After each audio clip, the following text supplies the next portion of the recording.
Toi, ça va? Ah oui, très bien. Bien. Sacrée bataille jusqu'au bout. Hein. Ah bah ouais. C'est un numéro? Bah ouais. Ouais. Bon, bien. Ça fait plaisir de t'attendre pour une fois. Bah ouais. Ça fait du bien. C'est sûr. J'ai perdu le contrôle avec le bateau dans la bascule de devant et moi j'ai fait un demi-tour et j'ai voilà, un bateau neuf avec des petites fuites, on va dire. Donc ça a été beaucoup de bricolage pour rester en course. Déjà j'ai failli arrêter aux Açores et mon équipe m'avait proposé de faire une escale technique pour réparer 2-3 trucs et je pouvais même pas rejoindre les Açores parce que j'avais un peu de souci de voie d'eau. Donc du coup c'est pour ça que je suis allé me mettre quand Justine elle fait son bord en plein ouest, moi j'ai pas pu suivre. Et je suis allé me mettre dans la dorsale pour réparer, c'était très bien parce qu'il n'y avait plus de vent. Mais après j'ai mis du temps à en ressortir. Et puis voilà, j'ai eu des petits problèmes de jeunesse, quoi. Le soufflet de quille à 2 reprises qui s'est déboîté avec une voie d'eau considérable à l'intérieur. Je me suis retrouvé avec de l'eau jusqu'au genou dans la cellule de vie. Donc j'ai pensé de suite au truc de Fabrice Amadeo là, parce que t'as les batteries, t'as tout ça, quoi. Tout est ruiné. Donc voilà, ça a été plus de temps à bricoler qu'à faire de la stratégie. Ça faisait 2 échecs aux 2 dernières participations, donc c'est bien de finir. C'était pas de tout repos et il y a eu pas mal de petits soucis sur la route, mais voilà, la course était belle, intense. Bon, c'était voilà, à des moments un peu déçu de perdre un peu de terrain en bricolant, mais en tout cas c'était on va dire une grosse expérience intéressante. Ça Yannick, tu as galéré un peu. T'as eu des emmerdes un peu. Ouais, mais toi aussi, hein. On s'arrêtait un peu. On réparait sur le bord de la route, c'est bien.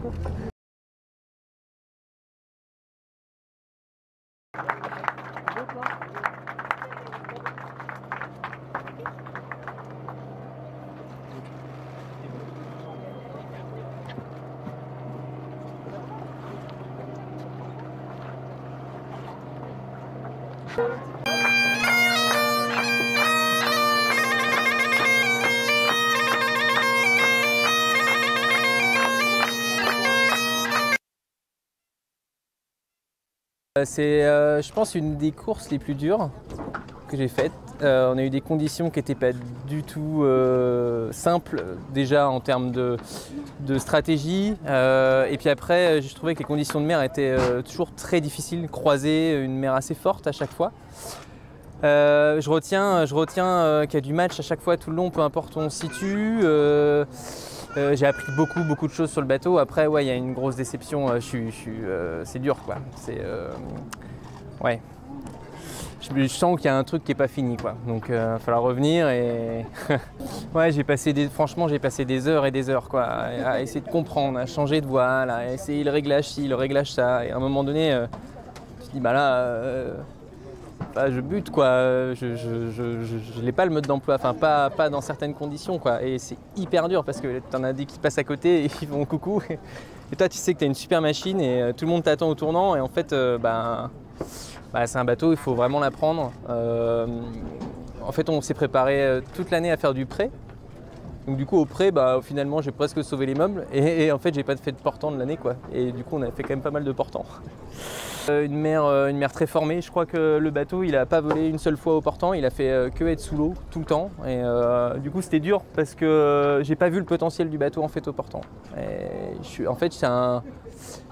suis frustré un peu de cette expérience parce que ouais, je n'étais pas venu pour ça. Et en fait, il y a des options qui sont faites. Et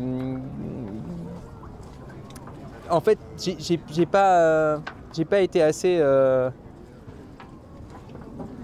fou où je voyais certains tenter des trucs, je me suis dit bah non ça marchera pas et en fait ça passe, quoi. Et en fait j'ai été trop sérieux, je suis le truc et en fait à suivre le truc, je me suis retrouvé dans la molle pendant 2 jours et puis tu fais salut les copains.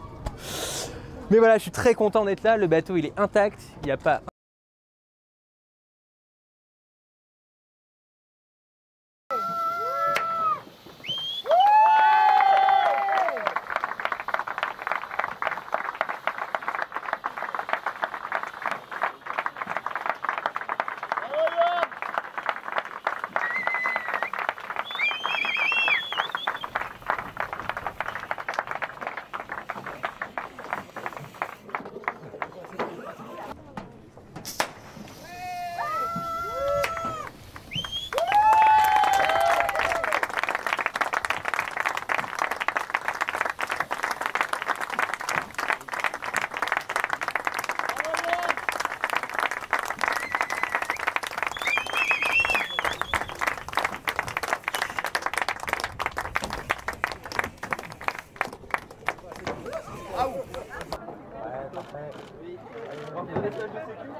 Ouais, bateau infernal, honnêtement, mais je sais pas ce que c'est en IMOCA, je comparerai l'année prochaine, je vous ferai un bilan si vous voulez, mais là c'est vraiment, ingrat, c'est vraiment dur, et voilà, mais bon, après c'est une régate qui est géniale, avec un engagement de la part de tout le monde qui est hyper élevé, hein. Corentin, il a mis un niveau de dingue franchement sur la régate, avec ses problèmes d'électricité qu'il a depuis le début. Là, j'ai cru qu'il allait arrêter 4 fois, et au final il a continué. Et puis on a Ambrogio qui nous a mis une pression de dingue à la fin, il revenait comme un avion. Quand on voit l'âge qu'il a, le projet qu'il a mené pour être là, franchement chapeau, lui il va être là pour nous embêter pendant quelques années je pense. Mais une belle, voilà, du coup une belle flotte, et voilà, il est hyper fier. Bah écoute, ouais, lucide, bien cramé quand même, hein, c'était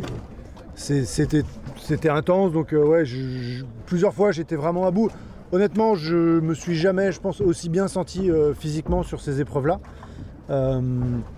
Je suis sorti de la première semaine, je savais que j'étais cramé en termes de sommeil, mais j'étais nickel, mais vraiment nickel à bord, et du coup j'enchaînais les choses assez rapidement, et donc dans tout ce passage dorsal avec quelques manœuvres, je suis ressorti bien, mais là j'étais rincé complet, et là j'ai commencé à dormir, c'était beaucoup plus propice, et du coup j'ai eu une gestion du sommeil qui était assez différente de d'habitude, parce que je ressentais pas cette fatigue comme je la sentais habituellement, et en plus j'avais très mal travaillé les endroits où dormir dans le bateau, donc autant dire que c'était très désagréable d'essayer de dormir. Du coup voilà, ça poussait pas à aller faire une sieste.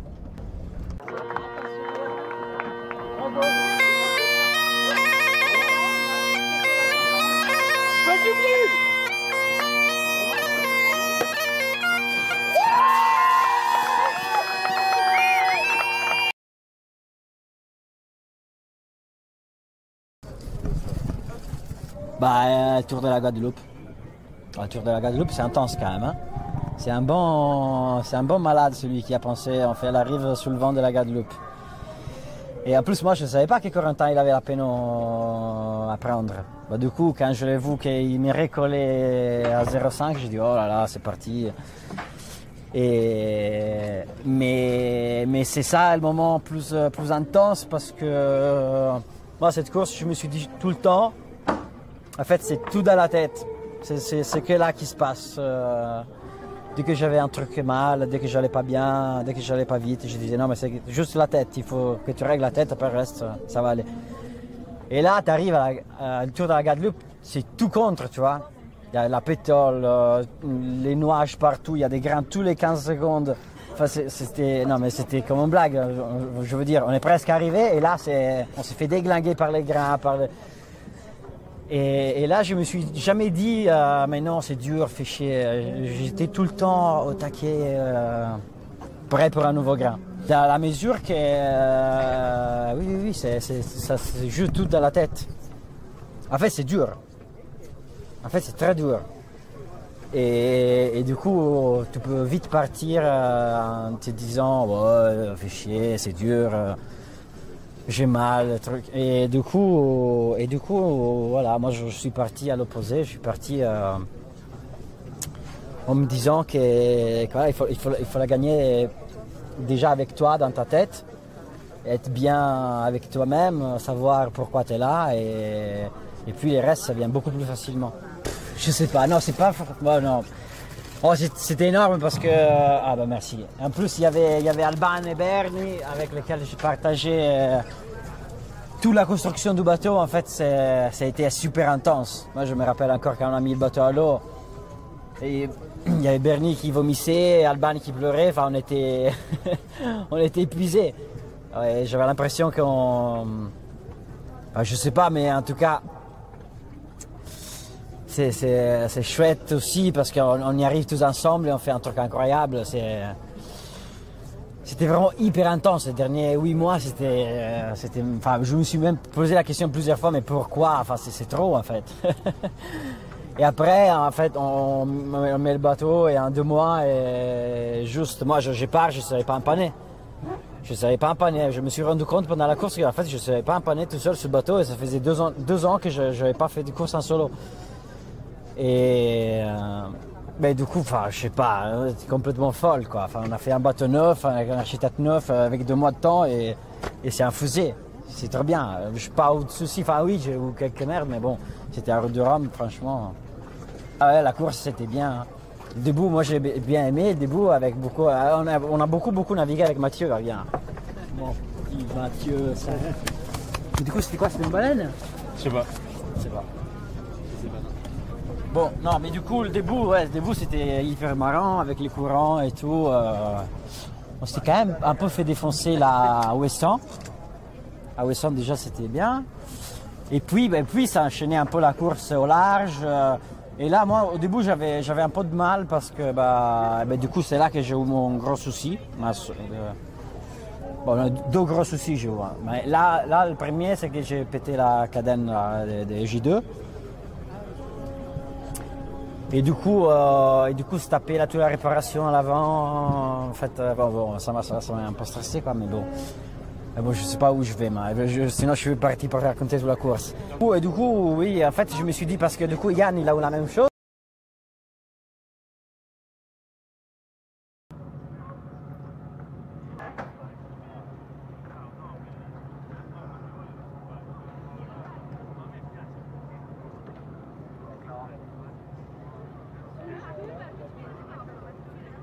Non, c'était une super course, ouais. C'était une super course et tu vois, finalement, j'avais peur que l'enjeu du Vendée Globe prenne un peu le pas sur la course. Tu vois, la peur de casser, etc. Parce que le gros enjeu, c'est le Vendée. Et en fait, au fur et à mesure des jours, il y a eu tellement de contacts entre les bateaux et la compétition, elle est tellement venue que finalement, ça s'est un peu enlevé, ce truc. Et la compétition, on a vécu une vraie route du Rhum. Donc, c'était plutôt cool.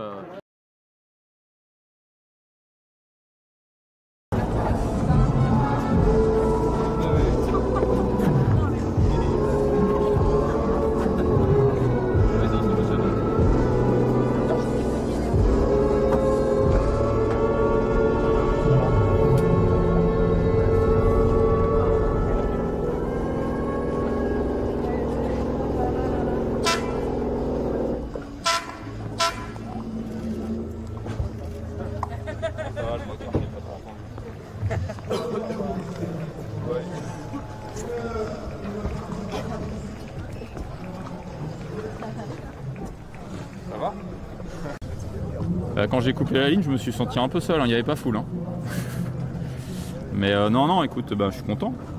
C'est quand même, ça reste un podium sur une route du Rhum. Voilà. Je visais un peu plus haut à la base, mais je savais que ce serait compliqué. Et voilà, ça s'est compliqué un peu vite, pas par là où je pensais, mais non, c'est top, ouais. C'est top d'être là. Et puis ouais, ça reste, je pense, ça reste un très bon résultat. Et puis c'est le Rhum, c'est la légende. Et je comprends mieux maintenant pourquoi c'est la légende. Ouais. On en a chié quand même. Les classes 40 sont quand même très dures à vivre. C'est vraiment violent. Alors ça doit pas être mieux sur les IMOCA ou autres, hein, mais c'est vraiment très dur. Donc ouais, tout ça cumulé fait que t'es un peu dans la souffrance perpétuelle. Ouais. Donc ouais, voilà, tout est dur. Tout est dur. La vie à bord est vraiment dure. Voilà, les bateaux sont violents. Ça va vite, mais ça tape fort. On l'a vu, il y a quand même 2 bateaux qui ont dématé en retombant dans des vagues là, dans le deuxième front. Ça te donne un peu une idée des impacts. Et ça, c'est tout le temps. Ça s'arrête jamais, au près comme au portant d'ailleurs. Parce qu'au portant, c'est pareil, le bateau il rebondit sur les vagues. Donc t'as tout qui vibre et qui tape là-dedans. C'est vraiment dur. Et pour le coup, là, je me suis un peu fait surprendre. Pareil, on a beau se le dire, on a fait des naves avec les bateaux avant, des courses moins longues. Et où on passait, je pense, aussi plus de temps dehors. Là, sur une route du Rhum comme ça, notamment la première semaine, t'es quand même pas mal à l'intérieur. Tu passes du temps à essayer de faire de la stratégie, etc. Et là, ouais, c'est un peu un truc de dingue. Mais ouais, c'était une année géniale. La classe est top. C'était quand même malgré toute cette souffrance là pendant 2 semaines, c'était quand même beaucoup de plaisir de faire ce projet cette année. Ouais, c'était assez génial. Ouais, bah c'est chouette. Effectivement, il y a beaucoup de, on est très nombreux. Il y a bien un très bon niveau. C'est tout ce qu'on aime dans la course au large, quoi.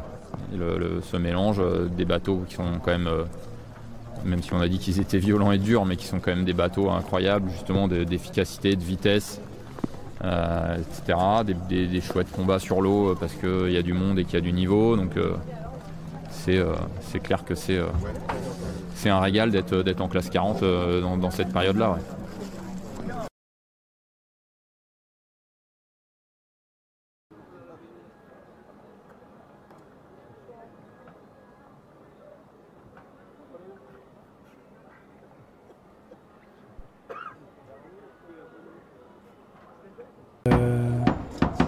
Ouais, c'est surtout la fin, l'arrivée, faut vraiment, ça se mérite, quoi. Je suis fier parce que j'ai jamais rien lâché, quoi. J'ai toujours donné le maximum. Et ouais, en termes d'intensité, j'ai toujours répondu présent quand il fallait. Je me suis j'ai jamais laissé aller le truc, quoi. Donc je savais qu'il y allait avoir cette intensité-là. J'ai donné le max. Donc voilà, je vais pouvoir me coucher content et fier.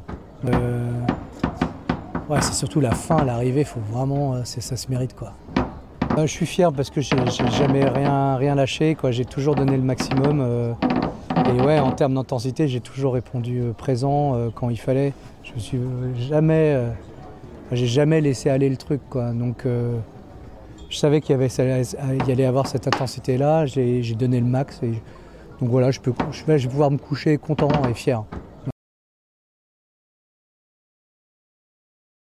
Oui, je commence à me familiariser, de me sentir un peu de plus en plus chez moi à bord.